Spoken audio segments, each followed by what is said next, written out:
You know they're corrupt. Everyone does. The scandals aren't hidden. The lies aren't subtle. You see the footage, read the reports, hear the accusations stacked like bricks. And still, when they speak, something in you listens. Not because you trust them, not even because you like them, but because they make you feel something the others don't. A sense of control, a sharp, defiant confidence. Like maybe, just maybe, someone finally has their hands on the wheel. It doesn't start with belief, it starts with relief. They speak with certainty when everything else feels vague. They act with force when everything else feels stalled. And slowly, you stop flinching when they cross the line. You might not call it worship, but you stop questioning. You defend them in arguments. You explain away their flaws, not because they're good, but because they make you feel like you don't have to be afraid. That's how it begins, not with loyalty, with comfort. You don't need to look far to see it happen. A leader ignores the law, shuts down opposition, channels money into their own pockets, and instead of outrage, you hear applause. Not from everyone, but from enough people to matter, enough to keep them in power, enough to make you wonder, what are they really applauding? Take Julius Caesar. He crossed the Rubicon, a literal act of war against the Roman Republic, declared himself dictator, rewrote the rules, and after his assassination, the people didn't celebrate. They rioted, not in defense of democracy, but in grief for the man who dismantled it. Because for them, Caesar represented order, a kind of brutal stability that felt better than the chaos of failing institutions. Or consider Napoleon. He didn't just seize power, he mythologized it. He crowned himself emperor in a cathedral in front of a pope, as if to say, God answers to me now. His wars cost millions of lives, but to many French citizens he was a symbol of national pride, of glory reborn from revolution, a man who could win when others only debated. And then there's Ferdinand Marcos, martial law, stolen billions, political murders, and yet decades later, his son rises to power. Crowds gather to wave flags with his father's name. Why? Because memory is selective, and power, even when abusive, leaves behind the comforting illusion that someone at some point was in control. These leaders didn't just break rules. They performed their rule breaking. They flaunted it, and people loved them for it. Not because the public was fooled, but because the public was tired. Tired of uncertainty, tired of bureaucracy, tired of watching things fall apart slowly under the weight of systems that promised everything and delivered nothing. So when someone steps in and says, I'll do what no one else will, even if it's illegal, even if it's immoral, they're not dismissed, they're crowned. And here's the uncomfortable truth: we don't always punish corruption. Sometimes we reward it, because deep down we're not just looking for justice. We're looking for someone who can act decisively, dangerously, without hesitation. That's the beginning of the worship. Not belief in their goodness, but in their force. Nietzsche believed that beneath our morality, our ideals, even our sense of justice, there's something more primal at work. He called it the will to power, not the desire to dominate others, but the fundamental drive to feel capable, to shape the world rather than be shaped by it, to not just survive uncertainty, but impose meaning on it. And when your world feels unstable, when institutions seem weak, when no one seems to have answers, that drive doesn't go away. It intensifies. But if you can't feel powerful yourself, you look for someone who seems like they do. That's what corrupt leaders offer. Not morality, not reason, competence, clarity, control, even if it's violent, even if it's a lie. We say we want ethical leadership, and in stable times, we might. But in crisis, in fear, we'll take the person who looks like they know what they're doing. Think of Joseph Désiré Mobutu in Zaire. He looted his own country, renamed it after himself, turned the state into a personal empire, and yet many citizens still referred to him as the father of the nation. Why? Because for a generation who grew up under civil strife and colonial domination, Mobutu looked like order, like someone who could keep the machine running, no matter how twisted it had become.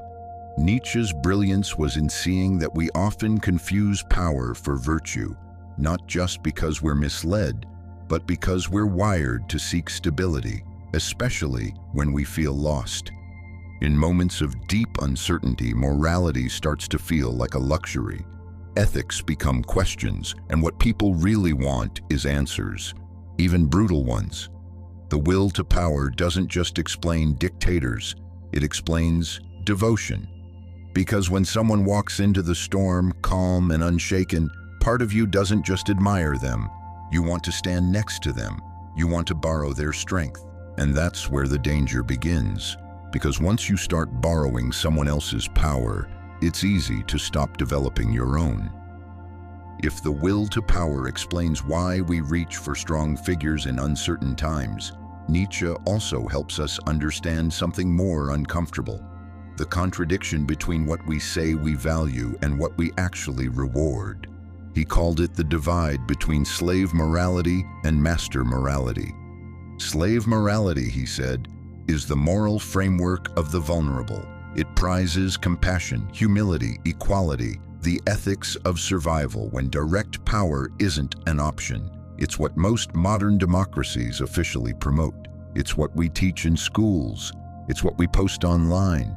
But master morality, that's something different. It values strength, assertiveness, victory, not as a means to virtue, but as virtue itself. It doesn't ask, is this fair? It asks, does this show power? And the contradiction is this: we say we admire the humble, but we obsess over the ruthless.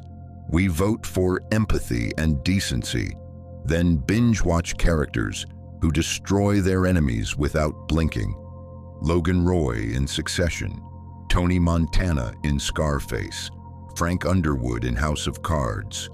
We know these men are cruel, broken, morally bankrupt, but we don't turn away. We lean in, we study them, we quote them. Why?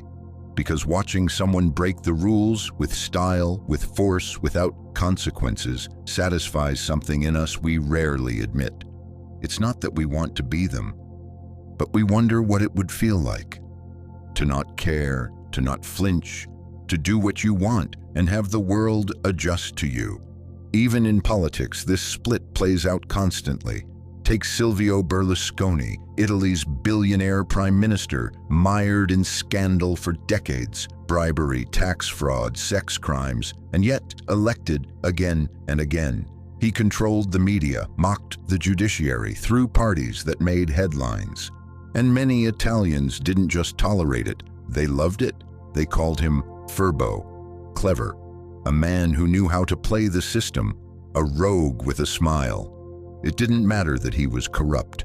What mattered was that he seemed immune. That's the real seduction, immunity. Not power in the abstract, but the fantasy of being untouchable. So while we claim to want integrity, we quietly reward those who can bend the world without being bent by it. And corrupt leaders, the truly skillful ones, know this. They don't just tolerate our contradictions. They perform them back to us. They speak of fairness while practicing force.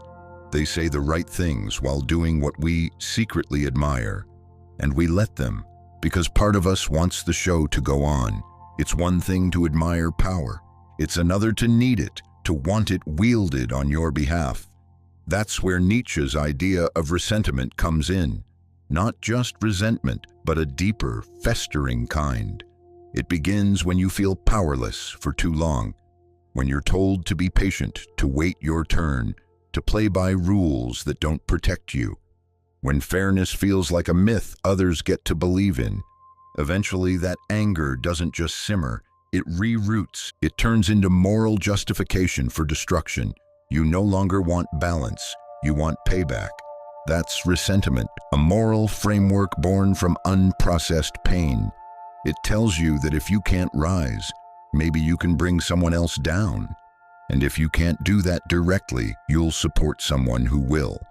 This is why corrupt leaders often rise not despite their transgressions, but because of them. Take Juan Perón in Argentina, a populist who blurred the lines between democracy and authoritarianism, lavishing favors on the working class while concentrating power in himself. Was he corrupt? Undeniably. But to millions, he was a liberator, someone who stood up to elites, gave voice to the voiceless, and wasn't afraid to use the system against itself. His supporters weren't blind to his flaws. They were vindicated by them. Or look at Jacob Zuma in South Africa. Amid massive scandal and the Gupta state capture, billions siphoned from public coffers, his base stood firm, because to many, Zuma wasn't just a politician. He was a weapon against the post-apartheid elite, a symbol that someone who looked like them, who spoke their language, had finally reached the top and was unapologetic about it. Ressentiment turns a leader's corruption into a kind of justice. It reframes exploitation as rebellion. It makes the breaking of norms feel like moral restoration. It says, they had their turn, now it's ours. Even if ours means watching someone burn the house down, as long as they're burning the right rooms. This is the emotional logic many people won't admit out loud. They may be corrupt, but they're punishing the people who ignored me. They're finally making someone feel what I've felt. In that moment, morality takes a back seat, because what people crave more than fairness is recognition. And if they can't have that cleanly, they'll settle for revenge dressed as representation. That's what corrupt leaders understand, often better than their critics. They don't offer solutions. They offer catharsis. At first, it's admiration, then it's allegiance, but eventually it becomes something deeper. Identification. This is when the leader stops being a symbol and starts becoming a mirror. When you no longer support them for what they do, you support them because of what they represent to you. And that's when things get dangerous, because from that point on, any criticism of the leader feels like a threat to your own self-image. Psychologists call this identity fusion. It's what happens when your personal sense of meaning becomes entangled with a group, a cause, or in this case, a person. And corrupt leaders know exactly how to cultivate this. They don't present themselves as politicians. They present themselves as avatars of the people. Not I will lead you, but I am you. Your struggle is mine. Your enemies are mine. So if they come for me, they're coming for you. That framing flips the cost of doubt. Now, questioning the leader isn't an act of reason. It's betrayal. Take Alberto Fujimori in Peru. He shut down the legislature, sent death squads after dissidents, was convicted of human rights abuses and corruption. And yet, at his funeral in 2024, people mourned as if they'd lost a national father. Because to many, he wasn't just a man. He was the man who made them feel protected during a time of terror and uncertainty. Critics pointed to crimes. Supporters pointed to memory. It didn't matter what the courts said. What mattered was the version of themselves they had built around him. Strong, defiant, safe. And once you build your identity on a myth, abandoning the leader means dismantling the story you told yourself. It means asking, was I wrong? Was I complicit? What does it say about me that I admired this person? Those are brutal questions. Most people never ask them. It's easier to double down, to say the charges are fake, the media's biased, the system's rigged, because even a lie feels more stable than having no identity at all. That's the final form of the worship. It's not about the leader anymore. It's about who you've become in defending them. And in that state, facts lose power, because truth isn't measured by evidence. It's measured by loyalty. If worship ends in fusion, if the leader becomes your mirror, then the only way out isn't critique, it's reclamation. Nietzsche didn't write to comfort the public, he wrote to provoke the individual. And his challenge was brutally simple. Freedom is the will to be responsible for ourselves, not responsible in the legal sense, but morally, existentially responsible. Responsible for what we believe, for who we admire, for how we act, even when no one's watching. Because most people don't actually want freedom, not the real kind. They want relief, they want certainty, they want someone to say, this is right, this is wrong, follow me, and I'll handle the rest. Corrupt leaders offer that in abundance. They don't ask you to think. They ask you to feel allegiance, to trade complexity for clarity, responsibility for loyalty, and for a time, that trade feels good, like someone has lifted the burden from your chest. But Nietzsche saw the cost of that comfort. When you stop owning your choices, you become vulnerable to anyone who claims they'll choose for you. That's why he didn't just critique society. He called for transformation. He described 3 stages of human spirit. First, the camel, the one who carries the values of others. Then the lion, who fights to break free from imposed beliefs. But the final stage is the child, the one who creates new values, who chooses consciously, who doesn't need a master to follow or an idol to defend. Most people stay camels their whole lives. They take on the weight of whatever dominant narrative they're handed. They follow because it's safer than facing the silence of moral independence. But those who want to transcend, to live with integrity, must go through the terrifying process of shedding borrowed beliefs. That's why examples like Nelson Mandela matter. After 27 years in prison, Mandela emerged not with vengeance, but with vision. He led South Africa not into retribution, but into reconciliation. He could have ruled like a god. He chose to lead like a man.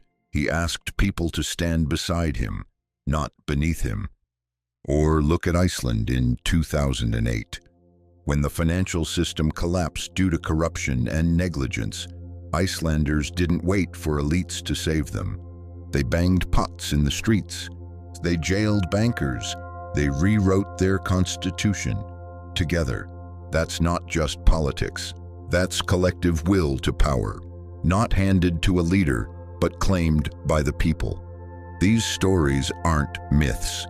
They're proof that there is another way to respond to crisis, not with obedience, but with ownership. Nietzsche didn't offer comfort. He offered a mirror, and he asked, what strength have you outsourced to others that you were meant to develop in yourself? You've seen it now, how it starts. A moment of fear, a feeling of chaos, and into that space steps someone who seems certain, decisive, immune. They offer strength, not for you to build, but for you to borrow. And in that exchange, quiet, emotional, often unspoken, worship begins, not as reverence, as relief. And that's the danger Nietzsche saw with such clarity. Not just that corrupt leaders exist, but that we create the conditions that elevate them. We build the pedestal, we hand them the script, and worst of all, we defend them long after we know we shouldn't, because by then, we're no longer protecting them. We're protecting what they represent in us, the strong part, the avenging part, the unflinching part. But here's what Nietzsche ultimately offered, not a cynicism about human nature, but a challenge. Become who you are, not who you've been trained to be, not who your idols permit you to be, but who you are when you stop worshiping borrowed power and start cultivating your own. Because the real task isn't to tear down corrupt leaders. That's only half the work. The real task is to notice the part of you that keeps looking for someone to follow, and ask it why. To sit with that part, to understand it. And then, when you're ready, to stop feeding it with fantasies. This isn't about becoming incorruptible. It's about becoming conscious, Worship dies not with revolution, but with responsibility. The responsibility to think for yourself, to question your allegiance, to resist the seduction of simplicity, and to build strength that isn't borrowed from someone else's myth. Because the question isn't why corrupt leaders want power. That part's obvious. The real question is, why do we keep giving it to them? And when you finally stop doing that, not just in public, but in private, in your own quiet justifications, you don't just see leaders more clearly, you see yourself.